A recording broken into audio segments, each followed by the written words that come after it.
Obviously, it's always welcome that there are supporters, but politics to one side and the judicial process to another side. And the family want me to convey a message that the judicial process must be respected. There must be absolutely no interference with the independence of the court, with the judges, and for all the parties. Every case at the International Criminal Court is always a highly charged case from a political point of view. There are participants in that process. There's the prosecution, there's the defense, and also there are the victims. The victims' counsels will make their submissions in court. Their right to make those submissions must be respected. So I ask everybody to bear that in mind. All the supporters who have demonstrated this huge expression of love, they should also bear that in mind as well. Thank you very much. Sir, have you filed any motion for the interim release of the former president? Once again, interim release is a complex process. We're considering it and we'll file it at the appropriate time. Have you? You're not yet filing. Have you filed or not yet? I'm not telling you when I'm going to file anything. How about, sir, you are mentioning in one interview that you have saw at least a compelling argument with regard to junking of the case in terms of jurisdiction. Can you just give us a little bit about it? Well, I wouldn't use the word junking the case. Junking the case is slang. What I would say is that the jurisdictional arguments are arguments which have been bandied about for many years now. They've been considered by the Supreme Court in the Philippines. They've even been considered by the International Criminal Court. These are still valid, live arguments, and they will be argued in court at the right time. Attorney Kaufman, have you completely formed the defense team for former President Duterte? Is it a complete team now? Yes, we're putting the final touches to it. How many are still? Are you waiting for another lawyer to be added? We heard that there's still one more slot. Once again, I'm putting the final touches to the defense team. Okay, so the final touches. Mr. Kaufman, from an ethical point of view, because the former President Duterte publicly made a statement about relating the killing of the Jews to his war on drugs. Can you comment on that? I'm not going to comment on that. People say things all the time. It's not my position to debate it. I have a job to do. I'm going to defend the former president to the best of my ability. Attorney Kaufman, is there any chance for former President Duterte to have his case dismissed on a jurisdictional issue before the confirmation hearing in September?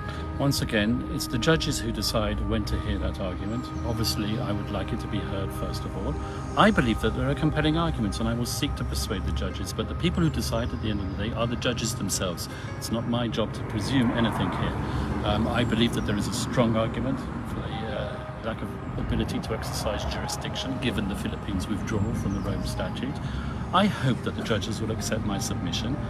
They might decide, obviously, that they don't want to hear it at the earlier stages. They might want to combine it with the confirmation hearing itself. I hope that will not happen, but once again, it's not my position now to presume anything. I just make my submissions in court, and the judges will decide. Yeah, Attorney Kaufman, you received documentary evidences submitted by the prosecutor's office. Are there expunable evidences that you think? The disclosure process is confidential, and I'm not going to disclose anything about it. Sir, sorry to reiterate the question again. How can you say that you can argue with regard to the jurisdiction? I think I've given my answer to that already, fairly comprehensively. Okay. And you've talked with the family of former President Rodrigo Duterte, and including the visits. Are you also assisting with the visits of different family members? As I said, it's the job of any counsel at the International Criminal Court not just to handle the legal side of things, but also the humanitarian side of things, and it's a right to receive visits from immediate family members. And there are also issues about getting some funds from the ICC. Are you privy on that? I'm not going to comment on anything to do with funding. Attorney Kaufman, on the lighter side, I just want to ask, how are you? Well, thank you very much. Maybe you've got information that I had an operation just before I came here. Oh, you had But an yes, operation? Did you have a health issue? No, I had a hernia fix. Oh, okay. Okay. Have you been getting enough sleep? It must be very busy preparing for this case. Well, if you know me well, I never sleep. Oh, Yeah.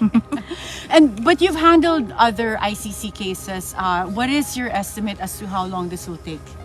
I can't estimate, really. I really can't. All I can do is say that we will make the submissions, and I hope that those submissions will be accepted by the judges. But what's the difference between handling this particular case and other cases that you've handled in the past? Well, all cases are highly charged, as I said. Handling a case at the ICC is a challenge. It's always a challenge. Quite frankly, I don't differentiate between my various clients. With a show of this much Filipinos coming from all over the world here at the ICC detention facility, compared to the other cases you've handled in the past, is this the first time you've seen a turnout like this? Please don't be offended, but no, not really. Oh, really? What other? Have you seen this in other cases? This has happened in Yeah. other cases as well. When a case gets to a critical stage, then there is always a huge demonstration of support from people of the country concerned, and that's happened quite frequently in this court. Can you give any particular least example. And examples? there's numerous African cases where supporters have turned out to support their various how can I put it, suspects who are detained in this building here. Does that have any impact, negative or otherwise, on the proceedings? Well, it can have a negative impact on the proceedings if, as I said, the media or the supporters turn against the judicial process. And the judicial process must be respected.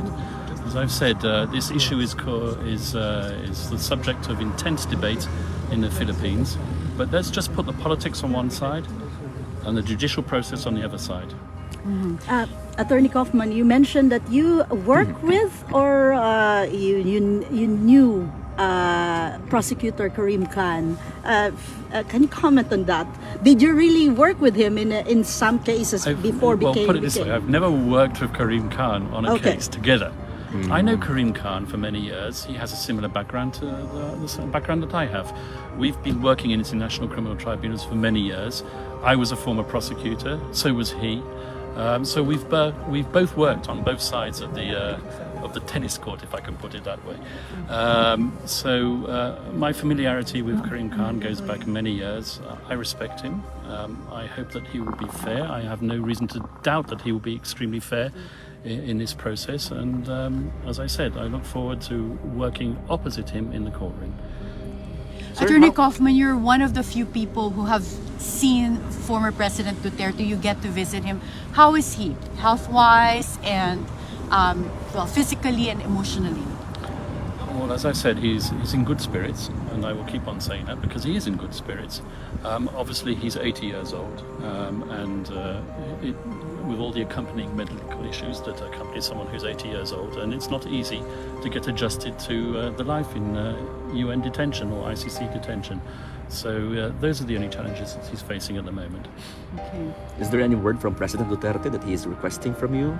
Everything that I've said regarding the need to respect the judicial process is something that I know that he endorses fully.